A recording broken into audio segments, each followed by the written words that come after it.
menjadikan penghalang bagi kita untuk mendekatkan diri kepada Allah Subhanahu wa Ta'ala. Jikalau yang kita permasalahkan untuk isi perut, rasanya semua kita itu sudah berlebih untuk mengisi perut. Tidak ada kita temukan di dalam kehidupan kita sehari-hari bahwa orang tersebut sangat susah untuk mengisi perut, dalam artian untuk menguatkan badannya untuk beribadah. Tidak kita temukan lagi. Kalau yang kita permasalahkan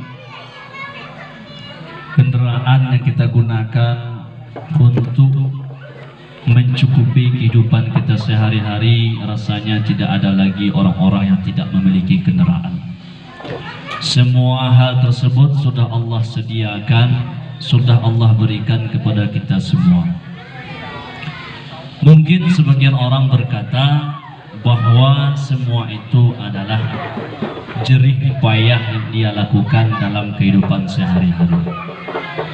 Ada orang berkata kalau tak kerja katanya tak makan, kalau tak berusaha katanya tak dapat membeli motor. Tetapi perlu kita yakini menurut akidahnya orang Islam bahwa meskipun itu adalah usaha dari tangan kita, tetapi itu semua tidak terlepas dari perannya Allah Subhanahu wa Ta'ala. Memang benar kita yang memanen sawit, kita yang menanam sawit, tapi kita jangan pernah lupa bahwa tanah yang disediakan tersebut adalah Allah yang menyediakan. Memang kita yang menanam sawit, tapi kita jangan lupa bahwa Allah yang memberikan kehidupan pada sawit tersebut.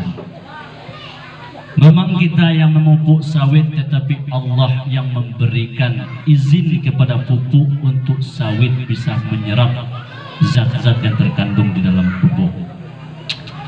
Maka dari itu semua, kita selaku hamba Allah yang benar-benar menginginkan hamba yang diakui dengan sebenar-benarnya hamba, maka kita perlu meyakini bahwa semua hal itu merupakan dari Allah Subhanahu wa Ta'ala yang wajib kita syukuri. Wajib kita syukuri. Salah satu dalam kesyukuran yang perlu kita perhatikan yaitu adalah berkenaan dengan apa yang akan datang menghampari kita, yaitu puasa di bulan Ramadan.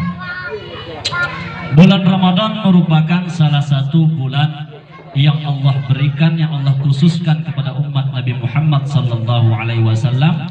Untuk apa? Untuk sebagai riyadhah. Apa itu riyadhah? Untuk sebagai pelatihan bagi jiwa-jiwa yang manusia. Ramadan merupakan pelatihan bagi kita semua.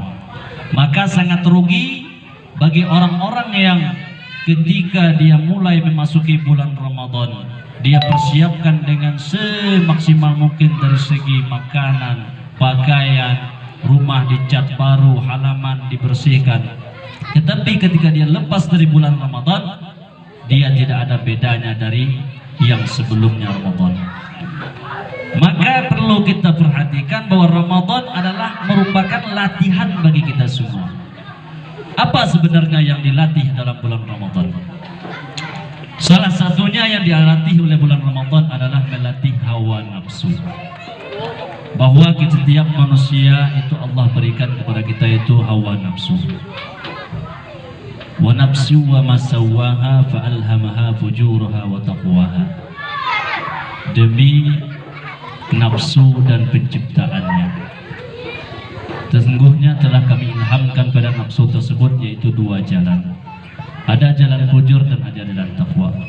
Maka inilah yang dilatih oleh Ramadan terhadap kita semua. Ramadan tidak hanya melarang sesuatu yang haram, tetapi Ramadan itu mengharamkan yang halal. Begitu besarnya pendidikan yang Ramadan berikan kepada kita semua, yang mesti kita tempuh, yang mesti kita lalui, yang mesti kita harus mendapatkan hasil dari pelatihan tersebut. Sama halnya dengan imtihan yang kita lakukan pada anak-anak kita sekarang. Mereka harus melalui proses yang diberikan untuk melalui proses imtihan tersebut, sehingga mereka mendapatkan hasil sesuai dengan usaha yang mereka dapatkan. Begitu pula kiranya bulan Ramadan. Hendaknya kita senantiasa mempersiapkan diri untuk melatih hawa nafsu kita pada bulan suci Ramadan tersebut. Yang mana pada bulan suci Ramadan hal-hal yang dibolehkan pada bulan-bulan yang lain itu dilarang pada bulan Ramadan. Biasanya pada hari-hari biasa setiap kita boleh makan nasi sepuasnya.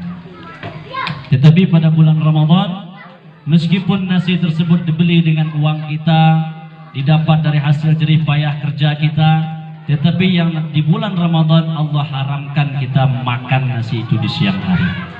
Apa pelatihan yang ada di sini?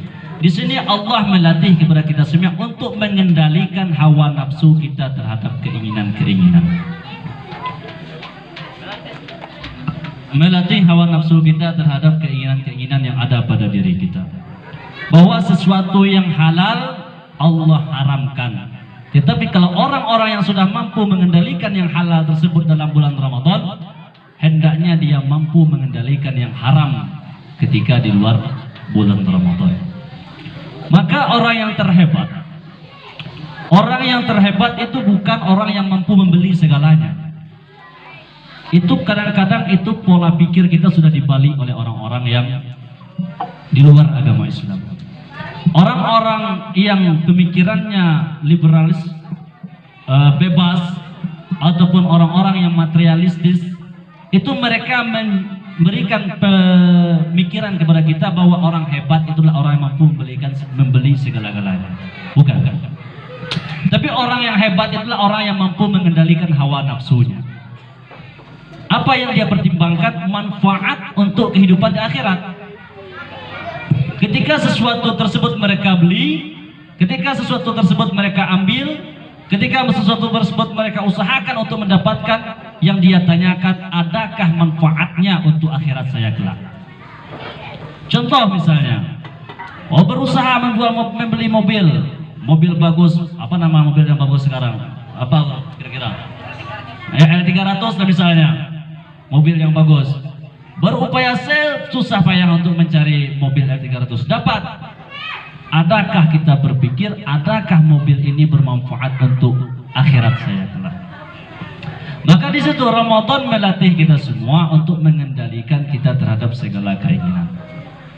Allah di bulan Ramadan mengharamkan yang halal bagi orang yang berpuasa pada siang hari.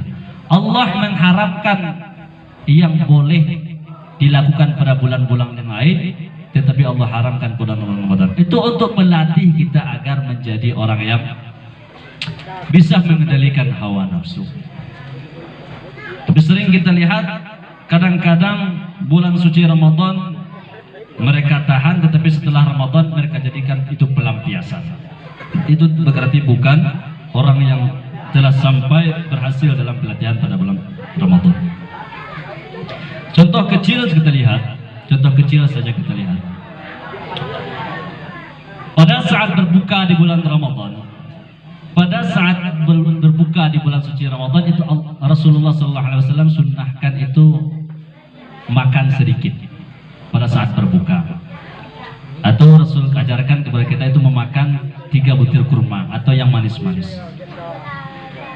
Sebenarnya menurut logika kita, menurut akal kita, bahwa makan di saat berbuka itu enaknya makan sepuasnya. Karena dari siang hari itu sudah dibeli sebanyak-banyaknya, beli cendol, beli es teh, beli ini, beli es tebu, segala macam. Kita sudah mempersiapkan untuk balas dendam. Padahal kita tahu bahwa satu hari yang Allah sediakan mulai dari terbit fajar shadiq sampai ke terbenam matahari, Allah sudah sediakan satu hari tersebut kita untuk melatih menahan hawa nafsu kita terhadap makanan. Tetapi ketika berbuka kita balas dendam. Apa yang ada masuk semua, hantam semua yang ada di depan kita. Berarti kita tidak berhasil melatih diri kita untuk mengendalikan hawa nafsu kita terhadap makanan. Itu hal kecil saja yang diajarkan pada bulan Ramadan. Bisa kita lihat sendiri. Mungkin di antara kita juga banyak yang masih mempraktikkan hal itu. Tak mampu kita mengendalikan menjelang selesai maghrib misalnya. Boleh, ada larangan, bukan haram. Tidak haram makan setelah berbuka. Tetapi di situ Allah ajarkan kepada kita bagaimana kita mampu mengendalikan keinginan kita agar kita lebih mampu lagi mengendalikan keinginan-keinginan di luar Ramadan. Satu hari penuh menahan makan, tapi ketika berbuka balas dendam, berarti kita gagal untuk memperoleh pelatihan yang ada pada satu hari tersebut. Nah, begitu banyak lagi hal pelatihan yang Allah ajarkan ke dalam bulan suci Ramadan. Melatih marah merupakan salah satu yang menyebabkan rusaknya pahala puasa. Maka bukan berarti di dalam bulan Ramadan kita tahan marah kita sekuat-kuat mungkin, tapi setelah selesai bulan Ramadan kembali lagi ke dalam marah. Berarti hasil pelatihan yang diberikan oleh Allah dalam bulan Ramadan kita mendapatkan nilai nol. Hendaknya apa? La'allakum tattaqun, itu mudah-mudahan kamu menjadi orang bertakwa. Tattaqun itu yang kita cari dalam bulan Ramadan. Bagaimana kita bisa selesai bulan Ramadan kita berstempel oleh Allah bahwa orang ini orang yang bertakwa. Kenapa bertakwa? Mereka mampu mengendalikan hawa nafsunya di dalam bulan suci Ramadan, dan hendaknya selesai bulan suci Ramadan mereka mampu mempertahankan derajat takwanya tersebut. Nah, itu yang hendak. Maka hasil dari bulan Ramadan tersebut yang dituntut adalah ketakwaan kepada Allah Subhanahu wa taala. Untuk memperoleh takwa maka perlu pengendalian hawa nafsu. Untuk mengendalikan hawa nafsu perlu melaksanakan ibadah yang ada pada bulan Ramadan dengan sebaik-baiknya. Mudah-mudahan di bulan Ramadan yang akan datang ini kita mampu meraih derajat takwa dari sisi Allah Subhanahu wa taala dan menjadi umat Nabi Muhammad SAW yang diakui oleh Nabi Muhammad SAW. Karena puasa merupakan ibadah yang khusus Allah berikan, yang tidak pernah Allah beritahu ganjarannya. Cukup Allah dan hambanya yang tahu tentang pahala puasa tersebut.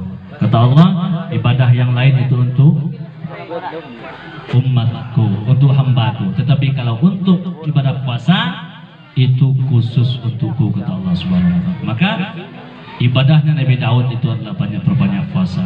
Nabi Muhammad adalah orang yang paling banyak puasa. Maka tentunya kita senantiasa mengikuti jejak-jejaknya para nabi-nabi Allah tersebut. Amin ya rabbal alamin. Marilah sama-sama kita senantiasa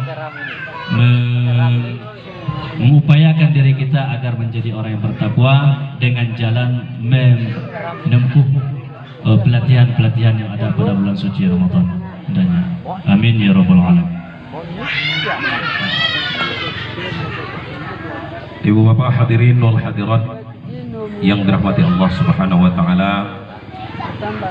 Jadi lah sama-sama kita dengar tadi pengajian yang baik yang disampaikan oleh guru kita Mardi dan juga guru kita Amri, yang mana kesemua